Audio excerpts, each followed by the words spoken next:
یہ ہے red line. ناظرین، سپریم کورٹ کی طرف سے ایک اور دھماکہ خیز فیصلہ.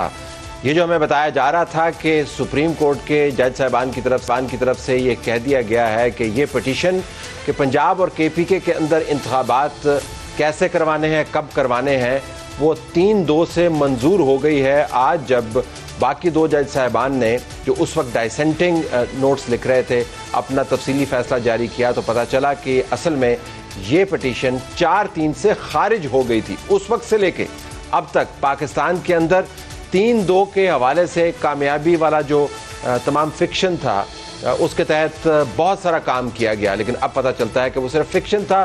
جو محترم جج صاحبان ہیں انہوں نے 4-3 سے اس پٹیشن کو خارج کر دیا تھا اور کہا تھا کہ آپ سو موٹو جورسڈکشن کے تحت اس پٹیشن کو نہیں سن سکتے. بہت بڑا معاملہ ہے. اس کے اوپر ہم وفاقی وزیر قانون اعظم نذیر تارڑ صاحب سے بات کریں گے اور ناظرین اسی پروگرام کے اندر ہم سیاسی اینگل سے بھی بات کریں گے کہ پارلیمان کا استحقاق کتنا مجروح ہوا. سینیٹر عرفان صدیقی صاحب ہمارے پاس موجود ہوں گے، قمر زمان قاہرہ صاحب اور حافظ حمداللہ صاحب، اور سپریم کورٹ کے حوالے سے جو سوالات اٹھ رہے ہیں ٹرینڈز اور ٹرینڈنگ کے اندر ان کو بھی ٹیک اپ کریں گے. اعظم صاحب السلام علیکم. جی آپ نے پہلے کہہ دیا تھا جب یہ فیصلہ آیا 4-3، آج جب ہم نے یہ فیصلہ پڑھا 27 پیجز 1 سے لے کے 27 تک اور 27 سے لے کے 1 تک، تو اس میں بہت ساری باتیں ایسی ہیں جو آپ نے اس وقت کہی تھی. میں ایک تو آپ سے یہ جاننا چاہوں گا کہ اس وقت آپ نے 4-3 کے حوالے سے اس پٹیشن کے اخراج کا ذکر کیوں کیا تھا؟ طلب صاحب دیکھیں، میں تو بڑا ایک ادنا سا طالب علم ہوں قانون کا، لیکن آپ کو یاد ہوگا کہ یہ ودن ہاف این آور جب وہ شارٹ آرڈر باہر نکلا تھا اور ویب سائٹ سے ڈاؤن لوڈ کر کے ہم لوگوں نے پڑھا، اس میں جو جسٹس منصور علی شاہ صاحب کا فٹ نوٹ تھا وہ that was of great significance, جس کی وجہ سے وہ بہت کلیئرلی انہوں نے کہہ دیا کہ ہم کنکر کر رہے ہیں to the decision earlier given by our 2 brothers, namely Justice Yahya Afridi and Justice Atar Minallah. اب بات یہ ہے کہ بینچ بنا 9 رکنی. اعتراض ہوا کہ جی یہ 2 جج صاحبان جو ہیں انہوں نے مائنڈ ڈسکلوز کر دیا ہے اور کچھ اور ریزنز بھی تھی. یہ ایک پیچھے پوری ہسٹری ہے. پچھلے 1 سال سے مختلف اوقات پہ اعتراض کیا گیا کہ آپ لارجر بینچ بنائیں اور یہ جج صاحبان جو ہیں وہ ایک طرح کے فیصلے دیتے ہیں. انہوں نے اپنے تئیں مہربانی کی، رضا کرانہ طور پہ وہ بینچ سے ریکیوز کر گئے. اب وہ جنکچر تھا جہاں پہ آلریڈی 2 نوٹ لکھ چکے تھے جج صاحبان. جسٹس یحییٰ افریدی صاحب نے کہا کہ یہ سو موٹو پروسیڈنگز مینٹینیبل نہیں ہیں، معاملات ہائی کورٹ میں پینڈنگ ہیں، انہیں کرنے دیں، اور کچھ ریزن انہوں نے اور دی. اس کو سپورٹ کر دیا اطہر من اللہ صاحب نے. چیف جسٹس صاحب نے اپنی ثوابدید پہ ہی انہیں باہر کر دیا بینچ سے، اس بات پہ کہ آپ تو آلریڈی مائنڈ میک اپ کر کے آپ دے چکے ہیں ڈیسیژن، آپ نے یہ پٹیشن ڈسمس کر دی ہیں. یاد رکھیں کہ آپ کو آج کی ججمنٹ میں آیا ہوگا، اس سے پہلے بھی ہماری ججمنٹس ہیں اور پریکٹس ہے، بہت کنسسٹنٹ پریکٹس ہے اس ادارے کی کہ جب ایک دفعہ بینچ بن جاتا جی ہے بالکل، تو اس کے بعد چیف جسٹس صاحب اس پینڈنگ کیس کے اندر اس بینچ کی تحلیل یا تبدیلی نہیں کرتے. جج صاحبان رضا کرانہ طور پہ ریکیوز کر سکتے ہیں. چیف جسٹس صاحب کا اختیار ختم. لیکن اگر میں آپ سے جان پاؤں، باوجود اس کے کہ آپ نے اس کے اوپر ایک سٹینڈ لیا، آپ نے ایک پریس کانفرنس کی، آپ نے فٹ نوٹ پڑھا، میرے 2 سوال آپ سے ہیں. پہلا یہ ہے اس حوالے سے کہ آپ کی حکومت میں 4-3 کے حوالے سے اس پٹیشن کے ریجیکٹ ہونے کا بیان تو دے دیا آپ نے، لیکن آپ نے اس کو فالو اپ نہیں کیا. الیکشن کمیشن نے 3-2 والا معاملہ جو ہے وہ مان لیا، جو آج ہمیں پتہ چلتا ہے وہ سارا فکشن تھا، وہ اقلیتی ججمنٹ تھی. آپ کی منسٹریاں جا کے الیکشن کمیشن کے سامنے پریزنٹیشنز دیتی رہیں، اس فیصلے کی بنیاد پر جو فیصلہ ہی درست نہیں تھا وہ پٹیشن خارج ہو گئی تھی. تو آپ نے اس کو فالو اپ کیوں نہیں کیا پھر؟ میں عرض کرتا ہوں چلو سر، پہلی بات تو یہ ہے کہ ڈیٹیل ججمنٹ ہی ججمنٹ ہوتی ہے. اگر آپ نے کوئی ریویو فائل کرنا ہے، انٹرا کورٹ اپیل ہے کوئی نہیں ہے 184(3) کی، ریویو ہی ایک آپشن بچتی ہے آپ کے پاس. ریویو بھی آپ کرتے ہیں جب آپ کے پاس ڈیٹیل ججمنٹ آ جائے اور آپ کے پاس ریزنز ہو، جو کہ آج آئی ہے. دوسری بات آپ نے کہی کہ آپ نے سپریم کو اپنے اس فیصلے کے تابع الیکشن کمیشن میں پروسیڈنگز میں حصہ کیوں لیا. تو میری صرف عرض یہ ہے کہ الیکشن کمیشن آلریڈی پروسیس شروع کیے ہوئے تھا اور 218(3) کے انڈر انہوں نے یہ سارا پوچھنا اور انشور کرنا شروع کر رکھا تھا کہ منصفانہ غیر جانبدارانہ الیکشنز کے لیے کیا کیا درکار ہے۔ لیکن ہدایت سپریم کورٹ کی تھی طارق صاحب۔ نہیں سر، نہیں، میں پہلے عرض کرتا ہوں، آپ ذرا تھوڑا ہسٹری میں جائیں۔ الیکشن کمیشن نے سپریم کورٹ کے اس فیصلے سے پہلے وزارت خزانہ اور وزارت دفاع سے پوچھ رکھا تھا کہ ہمیں لاجسٹک اور فائنینشل سپورٹ چاہیے، ہمیں دیں۔ الیکشن کمیشن نے اس سے پہلے منسٹری آف پلاننگ سے بھی شاید تھوڑا بہت انہوں نے چیک کیا تھا کہ کیا صورتحال ہے سینسس کی۔ یہ جو کمیونیکیشن تھی چٹھیوں کی شکل میں پچھلی تاریخوں سے شروع تھی، الیکشن کمیشن نے اسی کو کنٹینیو کیا۔ ہاں، یہ بھی ہو سکتا تھا کہ الیکشن کمیشن برملا کہتا کہ سپریم کورٹ کی ڈائریکشن کو ہم نہیں مانتے اور یہ سلسلہ روک دیتے ہیں۔ یہ تو کسی کی بھی انٹینشن نہیں تھی، الیکشن کمیشن نے کبھی نہیں چاہا کہ الیکشن ہم نے نہیں کروانے اور ہونے۔ لیکن آپ ان کو بتا چکے تھے واضح انداز سے کہ یہ جو پٹیشن ہے یہ خارج ہو گئی ہے، لہٰذا اس کے تحت کوئی بھی چیز بائنڈنگ نہیں ہے ان کے اوپر۔ میرے خیال میں تو یوں کہوں گا کہ 4(3) کا کانسیپٹ کی وجہ سے شاید الیکشن کمیشن نے اور انڈیپینڈنٹلی فیصلہ کیا ہے، اور جو ایک وضاحت دی گئی تھی 5(2) والے فیصلے میں، یعنی 3 جج صاحبان نے جو کہا تھا کہ آپ بیرسٹ منیمم ٹائم میں الیکشن ہر صورت کروائیں گے اور یہ کریں گے، پتہ نہیں وہ کس حد تک بیرسٹ منیمم کو کس طرح سے تشریح ہوتی ہے اس کی کل کو۔ تو الیکشن کمیشن نے تو اپنا جو مینڈیٹ ہے انہوں نے بڑے کلیئرٹی کے ساتھ لکھا کہ ہم یہ جو ڈیٹ آگے کر رہے ہیں یہ 218 کا اپنا جو مینڈیٹ ہے وہ ایکسرسائز کر رہے ہیں، آرٹیکل 254 کو انہوں نے استعمال کیا، انہوں نے الیکشن ایکٹ کے سیکشن 8 اور سیکشن 58 کو استعمال کرتے ہوئے یہ کیا۔ تو انہوں نے دیکھیں، الیکشن کمیشن ایک خود مختار آئینی ادارہ ہے، الیکشن کا انعقاد ان کی سول پریروگیٹو ہے ان کا۔ الیکشن کمیشن کو ہمیں غیر ضروری ڈکٹیٹ نہیں کرنا چاہیے کہ آپ یہ نہ کریں۔ لیکن اب آپ ذرا مجھے یہ بتا دیں طارق صاحب کہ جو خارج شدہ پٹیشن جو ہے اس کے اوپر جو تمام عمل شروع ہوا اس کی کیا حیثیت ہے؟ جن جج صاحبان نے اس اقلیتی فیصلے کو اکثریتی فیصلے کے طور پر پریزنٹ کیا، آپ اس کو مانتے ہیں، یا جو اب سید منصور علی شاہ صاحب کی طرف سے جو تفصیلی فیصلہ جاری ہوا ہے اور اس کے اندر جو آپ کو پیرامیٹر دیے گئے ہیں کہ وہ پٹیشن خارج ہو گیا، آپ اس کو مانتے ہیں؟ آپ کس فیصلے کو مانتے ہیں؟ میں تو حضور ڈے 1 سے یہ کہہ رہا ہوں، میرا تو آدھے گھنٹے میں آ گیا تھا ریئیکشن۔ نہیں، اب کس کو مانیں گے؟ کل کس کو مانیں گے؟ میں بالکل 4(3) پہ آج بھی کھڑا ہوں، اور میں سمجھتا ہوں، اور اٹارنی جنرل صاحب کو بھی ابھی نئی اپوائنٹمنٹ ہوئی ہے، شہزاد صاحب کچھ ان کی اپنی وجوہات تھی، انہوں نے استعفیٰ دے دیا، حالانکہ وہ بھی 4(3) کا کہہ کے گئے، آپ کو یاد ہوگا میرے ساتھ کھڑے تھے بالکل وہ۔ تو ابھی ان کے سکسیسر آ گئے ہیں منصور عوان صاحب، میرے خیال میں وہ بھی بالکل کلیئرٹی ہے انہیں بھی اس بات پہ، وہ بھی اس بات پہ کریں گے۔ تو جنہوں نے اقلیتی فیصلے کو اکثریت میں کنورٹ کیا اور بتایا قوم کو کہ وہ اصل میں فیصلہ انہی کا تھا، اب پتہ چلا وہ فیصلہ درست نہیں تھا، پٹیشن خارج ہو گئی تھی، ان کے احتساب کا کیا ہے؟ دیکھیے طلعت صاحب، یہ بات پھر بہت دور تک جاتی ہے۔ میں تو خود اس ادارے سے منسلک ہوں، میں 30 سال میں نے وکالت میں گزارے ہیں، آج بھی وکیل ہوں۔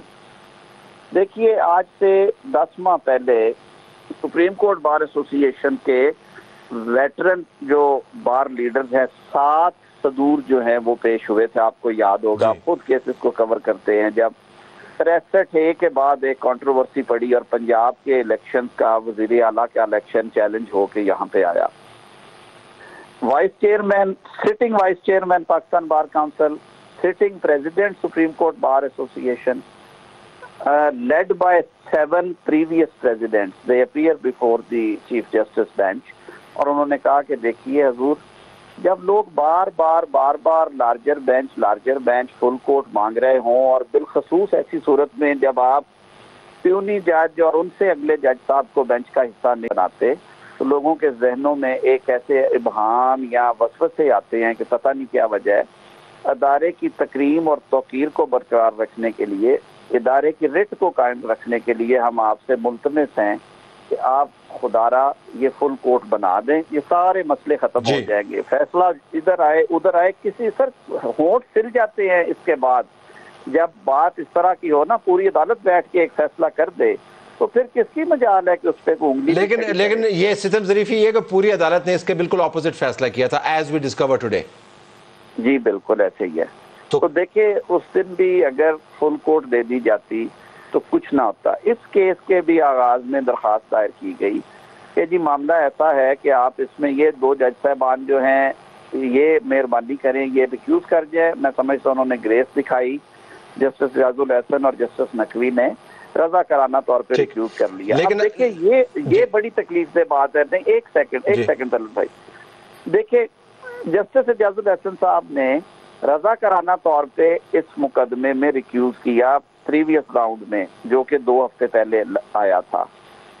اب مجھے میری تو سمجھ سے باہر ہے کہ اب وہ کیسے یہ مقدمہ سنیں گے اور سن سکتے ہیں. اور اول انہیں بینچ کا حصہ نہیں تھا ہونا چاہیے. اگر انہیں بنا دیا گیا کسی غلط فہمی کی وجہ سے تو انہیں خود یہ فیصلہ کر دینا چاہیے تھا کہ میں کیونکہ پہلے ریکیوز کر چکا ہوں اسی مقدمے میں جس کی آج عمل درآمد کی بات ہو رہی ہے. تو یہ تو بڑی سیٹلڈ پریکٹس ہے کہ اگر کسی ایک معاملے میں آپ ایک دفعہ ریکیوز کرتے ہیں تو وہ ریکیوزر فار ایور. لیکن طاہر صاحب مجھے پروگرام وائنڈ اپ کرنا ہے صرف ایک جملے پر. آپ بہتر سمجھتے ہیں روئے بغیر ماں بھی بچے کو دودھ نہیں دیتی. اگر آپ ان ایشوز کو ہائی لائٹ نہیں کریں گے, اگر آپ کنسسٹنٹلی اس کے اوپر سٹینڈ نہیں لیں گے تو آبویسلی یہ کام ہوتے رہیں گے. طلعت صاحب ہم تو 1 سال سے دستک دے رہے ہیں اور شور مچا رہے ہیں. ہم نے تو پارلیمان کے فلور پہ بھی باتیں کی, وہاں پہ بھی آواز اٹھائی. ہم نے تو بار کاؤنسلز اور بار ایسوسییشنز کو بھی سپورٹ دی کہ آپ صحیح کہتے ہیں. میرے خیال میں وقت ڈیسائیڈ کرتا ہے, ہسٹری ڈیسائیڈ کرتی ہے. میں نے اگلے روز ایک جگہ پہ کہا تھا کہ وہ چیف جسٹس صاحبان جو اپنی اچھی لیگیسی چھوڑ کے گئے ہیں انہیں کبھی ٹی وی پروگراموں کا سامنا نہیں کرنا پڑا, کبھی ان پہ ان کی تصویریں نہیں اچھالی گئی, کبھی ان پہ تنقید نہیں ہوئی. اور جو کنٹروورسیز کا حصہ بنے, جنہوں نے متنازع فیصلے کیے, جنہوں نے میجورٹی کی بات نہیں سنی, جنہوں نے ایک چین آف کمانڈ پہ بلیو کیا, ان کے بارے میں کیا رائے ہے یہ فیصلہ عوام کریں گے پاکستان کے, یہ وکلا برادری کرے گی. بہت شکریہ. تاریخ نے بہرحال فیصلہ دے دیا اور تاریخی فیصلہ ہے. سیاسی طور پر پارلیمان کا کتنا استحقاق مجروح ہوا اس کے اوپر اگلے سے میں بات کریں گے.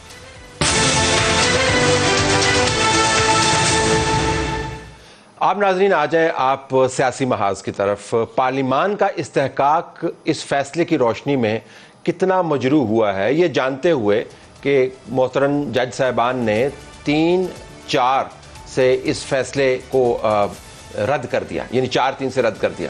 لیکن پہلے جب پارلیمان کو ہدایات جاری کی گئیں, حکومت کو ہدایات جاری کی گئیں, الیکشن کی تیاری کا ذکر ہوا, الیکشن کمیشن کو باقاعدہ ہدایات جاری کی گئیں اور تمام منسٹریز جو ہیں جو حکومت کے تابع ہیں ان کو ہدایات اس مفروضے پر جاری کی گئیں کہ یہ پٹیشن ایکسیپٹ ہو گئی ہے اور انتخابات کی ڈیٹ جو ہے الیکشن کمیشن نے بہت جلدی دینی ہے. اب یہ فیصلہ جو ہے اقلیتی فیصلہ تھا, اس کو آپ نے اکثریتی فیصلے میں کنورٹ کیا. تو پارلیمان کے بارے میں جو ابھی حالیہ فیصلہ آیا ہے جس نے بتایا ہے کہ اصل اکثریتی فیصلہ یہ تھا کہ ہم نے پٹیشن کو فارغ کر دیا تھا, اس میں انہوں نے پارلیمان کے استحقاق کا اور پارلیمان کی جورسڈکشن کا بڑا ذکر کیا. ہمارے پاس سینئر پارلیمنٹیرینز موجود ہیں. قمر زمان کائرہ صاحب, مشیر برائے امور کشمیر اور گلگت بلتستان, آپ کا بہت شکریہ, آپ نے ہمیں جوائن کیا. اور سینیٹر عرفان صدیقی صاحب مسلم لیگ نواز کی طرف سے, سینیٹر صاحب آپ کا بہت شکریہ. ذرا میں آپ سے اگر جاننا چاہوں تو جب آپ یہ فیصلہ دیکھتے ہیں جس میں جو پہلے والا اکثریتی فیصلہ تھا وہ اقلیتی میں تبدیل ہو گیا اور اس دوران کتنا پانی جو ہے پلوں کے نیچے سے گزرا, پارلیمان کو کوئی تھوڑی سی اس میں سبکی یا حد تک محسوس ہوئی یا نہیں ہوئی؟ طلعت یہ بڑی طویل کہانی ہے پارلیمنٹ کے حوالے سے. میں نے آپ کو اگر یاد ہو کچھ دن پہلے یہ ایشوز اٹھائے تھے. پارلیمنٹ کی جو اتھارٹی ہے اس میں تجاوزات ہو گئے ہیں, بہت سے تجاوزات ہو گئے ہیں. وہ سکڑتی چلی جا رہی ہے, سمٹتی چلی جا رہی ہے. پہلے کہیں اور سے تجاوزات ہو رہے تھے, اب ذرا تھمے ہیں تو کہیں اور سے شروع ہو گئے ہیں. جو ریمارکس عزت مآب بندیال صاحب نے دیے تھے جن کا میں نے ذکر بھی کیا تھا کہ جی پارلیمنٹ مکمل نہیں ہے اور جان بوجھ کے اسے نامکمل رکھا جا رہا ہے. اگر مجھے یاد پڑتا تو آپ نے شاید پہلی مرتبہ آواز بلند جو ہے پہلی شخصیات میں سے ایک, بلکہ شاید آپ پہلے تھے جنہوں نے اس کو پہلا پتھر میں نے پھینکا, پہلا پتھر آپ نے پھینکا تھا. جواب تو دیں گے کس طرح ہو سکتا ہے؟ تو اس کی ایک نقطے کی تو توضیح آ گئی جی کہ ہم نے صرف یہ نہیں کہا تھا کہ صرف ایک دیانتدار ہے, ہم نے کہا تھا جی کہ ایک اچھا آدمی تھا, یہ باقی بھی اچھے ہوں گے. اینی ہاؤ اس کو چھوڑ دیتے ہیں. معاملہ یہ ہے کہ پارلیمنٹ، میں نے یہ جملے بھی وہاں بھی کہے تھے، پارلیمنٹ اگر آپ 362 جو ارکان ہیں یا 342 ہیں قومی اسمبلی کے 100، تو یہ کچھ 400-500 افراد ہوتے ہیں، یہ قانون ایک بناتے ہیں، 2 کمیٹیاں ہوتی ہیں، اور کمیٹیوں میں خود ایک کمیٹی کا سربراہ ہوں، بڑی تھارولی ڈسکشن ہوتی ہے ایک بل پہ، نکات ہوتے ہیں، لا والوں کو بلایا جاتا ہے، دوسروں کو بلایا جاتا ہے، اس ساری چکی سے 400-500 افراد کی چکی سے، کمیٹیوں کی چکی سے ایک قانون بن کے پہنچتا ہے ان کے پاس، وہ 2-3 آدمی بیٹھتے ہیں اور اس کی تشریح کر دیتے ہیں۔ یہ سارا قضیہ جو اس وقت جس طوائف الملوکی کا لفظ اگر آپ مجھے استعمال کرنے دیں، انارکی کا، یہ کہاں سے پھوٹا ہے؟ یہ 63A کی تشریح سے پھوٹا، جس کا اس فیصلے کے اندر ذکر بھی کیا، تفصیل سے بتایا گیا کہ آغاز کہاں سے ہوا، وہاں سے یہ شروع ہوتا ہے۔ جب اگر آپ ایک لمحے کے لیے تصور کریں، بہت بری ہوتی، بہت ناکام ہوتی، کوئی ڈیلیور نہ کر رہی ہوتی حمزہ کی حکومت، لیکن یہ انارکی نہ پیدا ہوتی۔ یہ کیوں پیدا ہوئی؟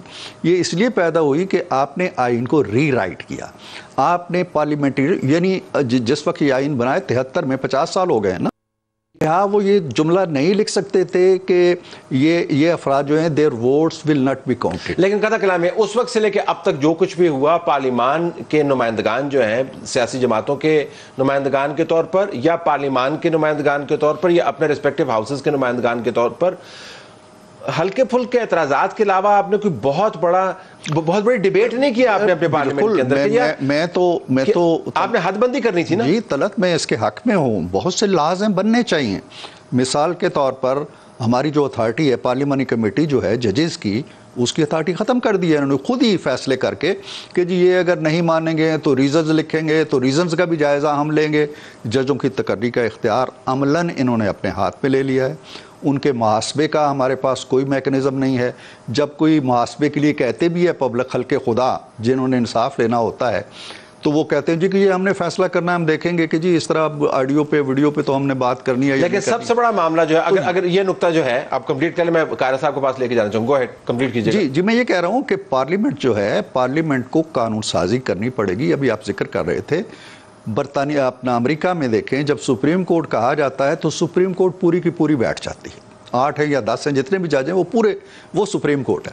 ہمیں تو انہوں نے مصطفیٰ امپیکس میں کہہ دیا جی کہ وزیر اعظم کا مطلب یہ ہے کہ وہ پوری کابینہ فیصلہ کرے گی۔ وزیر اعظم is nothing but chief justice is everything, جو کہ آج کی ججمنٹ میں انہوں نے اپنے جو ون مین شو کا ذکر کیا کہ اس کو ختم ہونا چاہیے، اور قانون سازی ہمیں کرنی چاہیے۔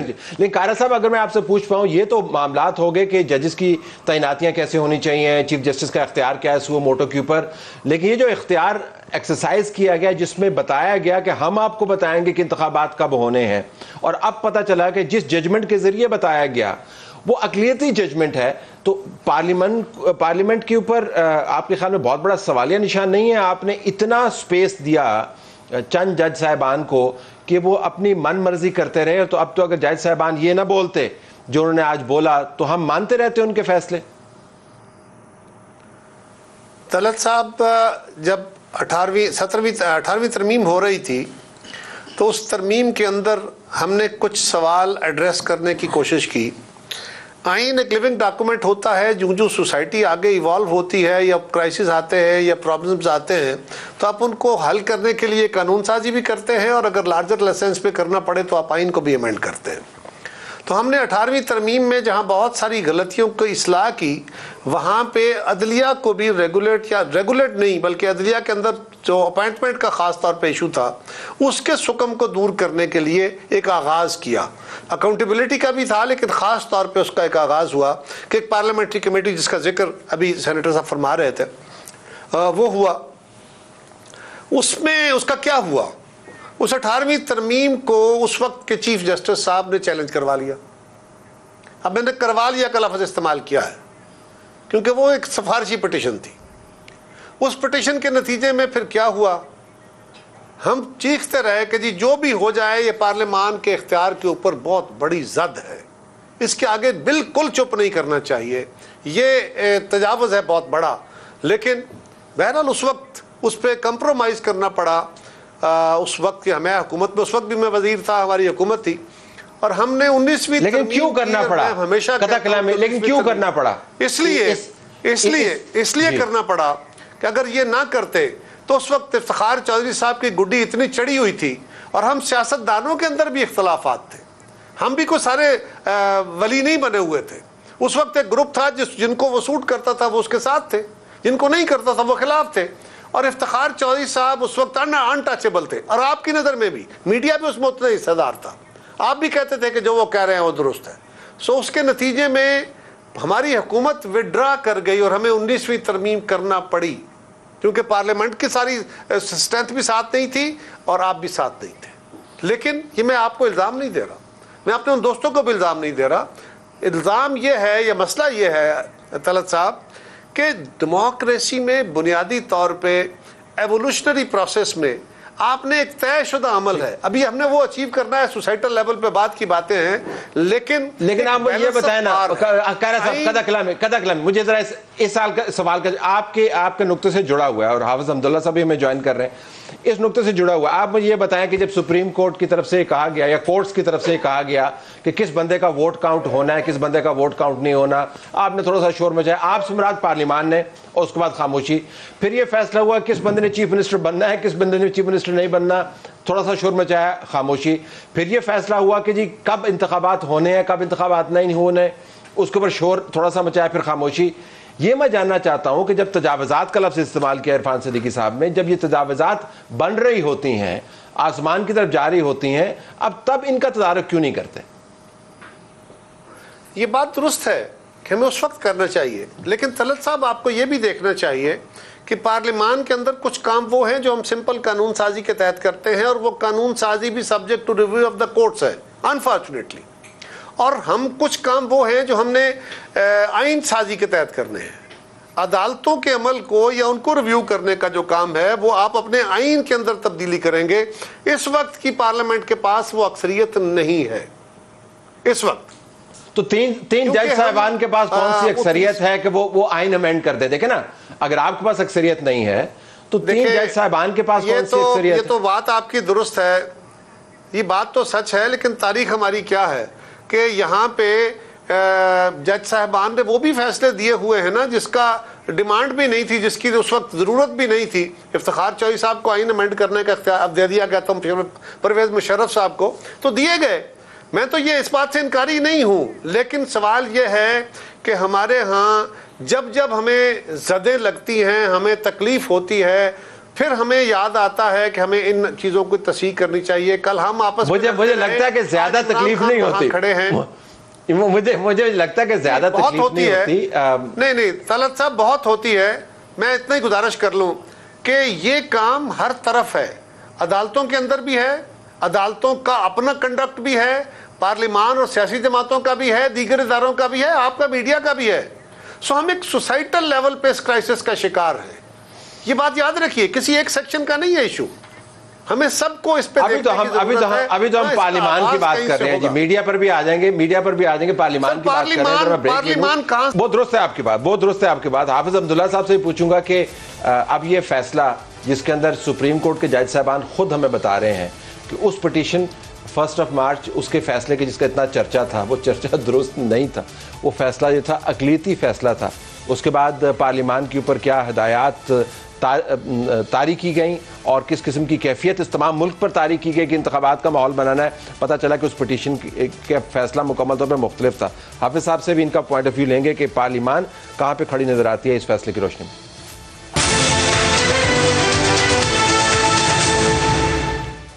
سپریم کورٹ کے 4 جج صاحبان کا دھماکہ خیز فیصلہ, پتہ چلا ہے کہ جو کہا جا رہا تھا وہ درست نہیں تھا. جو چیف جسٹس صاحب نے ایک فیصلہ کیا 3-2 کے حوالے سے, اصل میں 4-3 کے حوالے سے وہ رد ہو چکا تھا. حافظ صاحب, آپ نے جب یہ سنا تو کیا محسوس کیا بطور پارلیمنٹیرین؟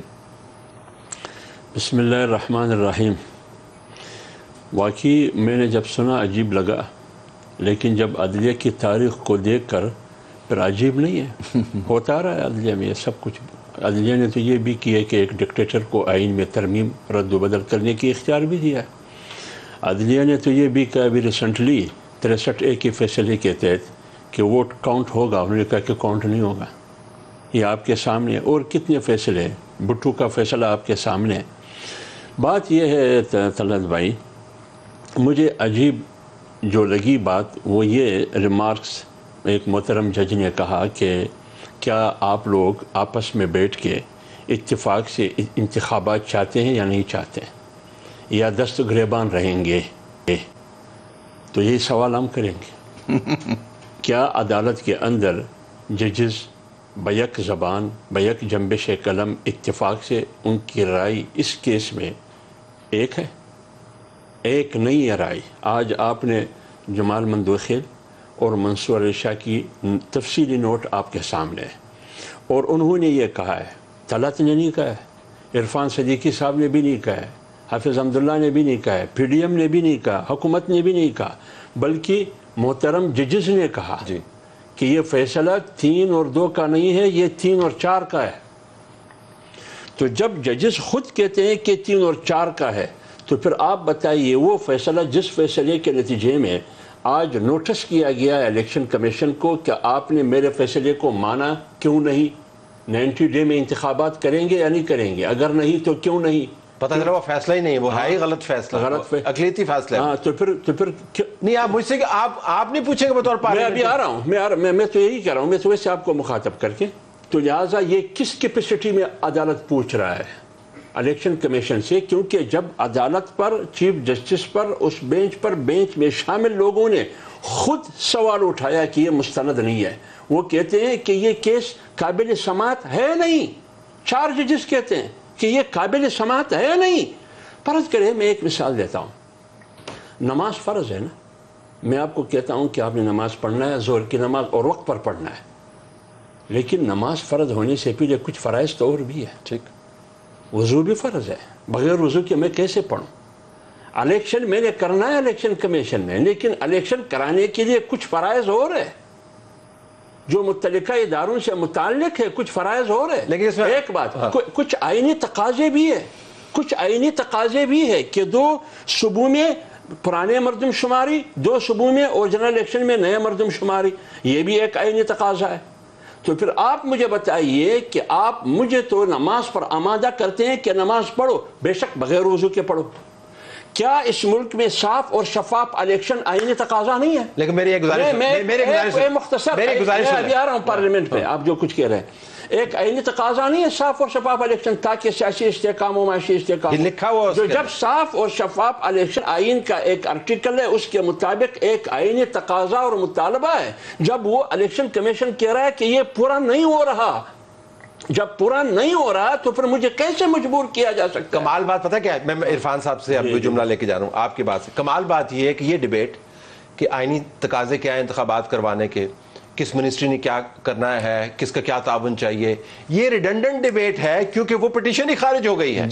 یہ ڈیبیٹ ہوتی نہیں، جو بڑی اہم ڈیبیٹ، یہ ڈیبیٹ ہوتی ہی نہیں اگر ہمارے پاس اس وقت حقیقی فیصلہ سامنے آ جاتا۔ یہ استحقاق کی میں بات کر رہا ہوں، یہ مجروح ہوا ہے آپ کا، یہ استحقاق مجروح ہوا ہے، اور میں طلعت یہ سمجھتا ہوں، اور اگر میں اپنی پارٹی سے بھی بات کروں گا کہ ہم اس ایشو کو ریز کریں سینٹ کے اندر، کم از کم اس کو اٹھائیں کہ جی یہ کیا تماشا ہے۔ ہم اگر کوئی ذرا سی بھی بات کرتے ہیں، دیکھیں there are so many cases, اس کا کیس مشرف کا کیس جو ہائی کورٹ کا فیصلہ ہوا، اسے بری کر دیا گیا، اس کے خلاف اپیل پڑی ہوئی ہے 5 سال سے، سن ہی نہیں رہے، اور ہزاروں ایسی مثالیں آپ کو ملیں گی کہ کیسز پڑے ہوئے ہیں، وہ نہیں، اب صبح آتا ہے، دوپہر کو لگتا ہے، شام کو ڈیسیژن آ جاتا ہے۔ تو جو میں تو یہ جملہ کہتا ہوں کہ جو توہین ہوتی ہے نا، چاہے وہ فرد کی ہو چاہے وہ ادارے کی ہو، اس کا جو سرچشمہ ہوتا ہے نا، وہ اس کے اندر ہوتا ہے، اس کی اپنی ذات، باہر سے کوئی پتھر پھینک نہیں سکتا۔ اگر یہ اس طرح کے فیصلے نہ آئے ہوتے، اگر بھٹو کا فیصلہ نہ آیا ہوتا، اگر نواز شریف کا فیصلہ نہ آیا ہوتا، اگر اس طرح کے تماشے نہ لگے ہوتے، آپ ذرا تصور کرو کہ سپوز وہ کسی کو پھانسی دے رہے ہیں، مجھے پھانسی کی سزا ہو رہی ہے، اب 3 جج کہتے ہیں اسے پھانسی دے دو، 4 کہتے ہیں جی کہ نہیں یہ غلط فیصلہ ہے، میرا کیا بنے گا؟ یعنی پھانسی ہونے کے بعد پتہ چلے گا کہ اصل میں تو آپ جیت گئے تھے۔ یہ تو بیچارے انتخابات کا معاملہ ہے نا، کسی کی جان کا بھی ایشو ہو سکتا ہے نا۔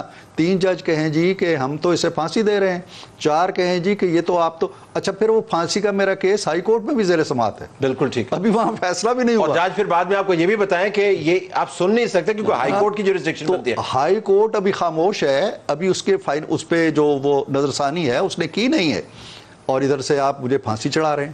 قاہرہ صاحب اگر میں یہ نقطہ آپ کے پاس لے کے آؤں، یہ پاتھ بریکنگ قسم کا فیصلہ ہے. چلیں ماضی میں جو ہوا وہ اپنی جگہ پر موجود ہے، کس کی کیا فالٹ تھی. اب ایک اوپننگ آپ کو ملتی ہے کورٹ کے اندر سے، جج صاحبان بتا رہے ہیں کہ یہ جو ڈائریکشن دی جا رہی ہے انتخابات کے حوالے سے، یہ آپ کی ایک تو جورسڈکشن نہیں بنتی، سو موٹو آپ اس پہ لے نہیں سکتے. ہائی کورٹ کے اندر یہ کیس موجود ہے اور لمبا چوڑا انہوں نے بیان کیا. اب اس کے اوپر بطور پارلیمنٹیرین، سینئر پارلیمنٹیرین، آپ کے خیال میں کیا رد عمل آنا چاہیے پارلیمنٹ کی طرف سے؟ طلعت صاحب گزارش یہ ہے کہ پارلیمان کے اندر ایک ہے حکومت کوئی فیصلہ کرے گی تو اس کے اوپر ایک رائے، میں نے پہلے کہا نا کہ حکومتی ایون یہاں تو پارلیمان کے بنے ہوئے قانون کو بھی subject to review of the court رکھ دیا گیا ہے. لیکن اگر کوئی حکومت فیصلہ لیتی ہے اور ان حالات میں لیتی ہے تو اس کے معنی کیا لیے جائیں گے، آپ اس پہ کیا پروگرام کریں گے. آپ سے مراد میڈیا ہے، آپ سے مراد طلعت حسین نہیں ہے. تو میڈیا کیا کرے گا، پبلک اوپینین کیسے بلڈ ہوگا، اور یہ دباؤ بہرحال اس میں کوئی دوسری رائے نہیں ہے کہ ہوتا ہے. ایک ہے آئیڈیل پوزیشن، ہاں پارلیمان کے اندر یہ ڈیبیٹ چل رہی ہے اور ہوگی، میں آپ کو گارنٹی سے کہہ رہا ہوں، قومی اسمبلی میں بھی ہوگی، جوائنٹ سیٹنگ میں بھی ہوگی. لیکن اب جوائنٹ سیٹنگ کے اندر جو ماحول بن گیا ہے، وہاں پی ٹی آئی کے جو ممبران ہیں انہوں نے جو ڈیبیٹ کو ڈائیورٹ کیا ہے، اور وہ آج کل ہے کیا، اصل میں ایک ہیجان پیدا کیا گیا ہے پورے ملک میں. اوورال ہوتا اب عمران خان نے تو انتہا کرا دی ہے. اس وقت صورتحال یہ ہے کہ پروگراموں کے اندر بیٹھے ہوئے ہم ایک دوسرے کو آرگومنٹ میں شکست دے رہے ہیں، حال کے اندر کھڑے ہو کے پارلیمان میں ہم ایک دوسرے سے اونچا بول کے حقائق چھپا رہے ہیں. عدالتوں کے اندر جو صورتحال ہے وہ آپ کے سامنے ہے. میڈیا کے اندر ہمیں سب کو تحمل سے ایک دفعہ پیچھے بیٹھ کے سانس لینی چاہیے اور تھوڑا سا نیوٹرلی حالات کا تجزیہ کرنا چاہیے. آپ پارلیمان سے وہ توقع کر رہے ہیں، وہ سوال اٹھا رہے ہیں جس کی اس میں سکت نہیں ہے. یعنی اس وقت تو سکت آپ کو مل جانی چاہیے کہ کورٹ کے اندر سے اب فیصلہ آیا ہے. یہ کورٹ کے اندر سے فیصلہ، یہ 27 پیجز میں طلعت صاحب کورٹ کے اندر سے فیصلہ آنے کے باوجود آپ 2/3 نہیں. طلعت صاحب ایسے نہیں ہے. دیکھیں نا، کورٹ کے اندر سے فیصلہ آنے کے، کاش یہ فیصلہ پہلے آ جاتا، لیکن فیصلہ آنے کے باوجود جو عددی نمبر آپ کو ووٹنگ کے لیے یا لیجسلیشن کے لیے یا آئینی امینڈمنٹ کے لیے چاہیے وہ نہیں ہے. تو آپ ہم سے وہ سوال ابھی نہ کریں. ہاں کل اگر ایسی صورت بنے گی تو پھر دیکھنا ہوگا کہ کیا 2/3 اکثریت ساتھ کھڑی ہوتی ہے کہ نہیں. آپ کے ہاں سے بھی جو دباؤ کھڑا ہوتا ہے وہ اس کے ساتھ نہیں چلتا، وہ اس سینر وائس کے ساتھ نہیں چلتا، وہ ہیجان کے تحت، وہ خلجان کے تحت پیدا کی گئی صورتحال کے ساتھ چلتا ہے. یہی المیہ ہے، اور اسی لیے ہم آج بربادی کی داستان لکھ رہے ہیں ہر طرف. چلے اخلاقی دباؤ کی بات کر لیتے. قاہرہ صاحب اخلاقی، حمداللہ صاحب آپ سے پوچھتے، اگر چلے عددی دباؤ نہیں آپ کریٹ کر سکتے، ریفارم والا جو اس فیصلے کے اندر لکھا ہوا ہے کہ آپ نے چیف جسٹس صاحب کی جو طاقت ہے اس کو آپ نے ریگولیٹ کرنا ہے سو موٹو، کیونکہ فرد واحد کی طاقت نہیں ہو سکتی. اخلاقی دباؤ آپ ڈیولپ کر سکتے ہیں؟ میں ایک بات کر لوں، یہ جو جسٹس طلعت صاحب میں معافی چاہتا ہوں انٹرپشن کے لیے. جی گو ایڈ. میں حافظ صاحب بعد میں بات کرتا ہوں، سوری. جی گو ایڈ حافظ صاحب.